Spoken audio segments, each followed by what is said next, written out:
ज्ञान देने का अधिकार इस धरती में किसी को नहीं, स्वयं ही ज्ञान प्राप्त करने का अधिकार है।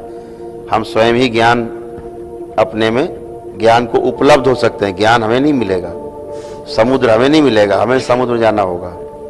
आप समझ रहे हो, नदी समुद्र में जाएगी, समुद्र नहीं जाएगा नदी में। बात समझ रहे हैं? तो ज्ञान को हम उपलब्ध होते हैं। क्या बोलते हैं? ज्ञान को उपलब्ध हो गए, ये बोला जाता है। ये कहीं पढ़ा आपने कि ज्ञान उपलब्ध हो गया फला व्यक्ति को? तो क्या पढ़ा? ज्ञान को उपलब्ध हो गए। ठीक है, ज्ञान क्या? वो तो सागर है, अनंत, उसी को तो उपलब्ध होगा। हम तो छोटे से दिखते भी नहीं। तो ये जो आपको भागवत का ये ज्ञान बोलते हैं, ज्ञान नहीं है, ये सूचना है। इंफॉर्मेशन में और नॉलेज में बड़ा फर्क है?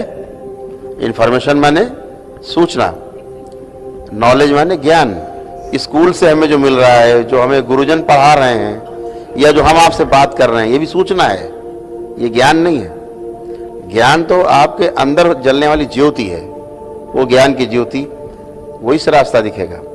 कोई ज्ञान नहीं दे सकता। गुरु आपको सिर्फ रास्ता बता सकता है, सूचना दे सकता है कि ये रास्ता ठीक है कि वो ठीक है, बाकी आपको ज्ञान नहीं दे सकता। ज्ञान देने के अधिकार सिर्फ शिव को है, ठीक, सिर्फ शिव को है।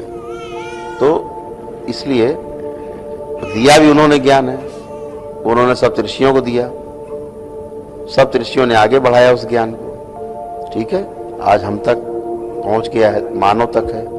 तो आप ये मत सोचो, आप हमेशा एक बात समझ चलिएगा, ऐसे व्यक्ति से जब भी आप जुड़ेंगे किसी भाव से जिसके मन में कलुषित कोई भावना है, तो उससे केवल आपको दुख मिलेगा, प्रश्न बढ़ेंगे, समस्याएं बढ़ेंगी, उलझनें बढ़ेंगी, और आप शांति के लिए प्रयास कर रहे हो। ठीक उल्टा है ना? आपको खुद ही मार्ग मिलेगा।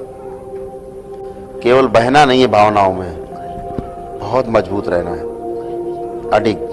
ठीक, इस तरह की कोई दी हुई किसी की वस्तुएं हैं, सीधे गंगा जी में प्रवाहित कर लो, मन एकदम कड़ा करके कठोर कि हमें अपने साधना के पथ पे जाना है, हमें अपना रास्ता मिलना है, मिलना है, मिलना है, हर सूरत मिलना है। इसके लिए हमें किसी को ही छोड़ना पड़े, हम सबको छोड़ सकते हैं, क्योंकि हमें किसे पकड़ना है? केवल श्री हरि को। ठीक, हम सबको छोड़ सकते हैं, श्री हरि को पकड़ना है। वस्तुएं सब प्रवाहित कर देनी जहां भावनाएं जुड़ गई हैं। ठीक, कठोर बनना है, थोड़ा कठोर रहोगे तो मुलायम हो जाओगे अपने आप। ठीक है, भावनाओं में नहीं बहना है। नहीं, एक बार कोई भावनाओं में बहा देगा, बस साधना भ्रष्ट हो जाएगी।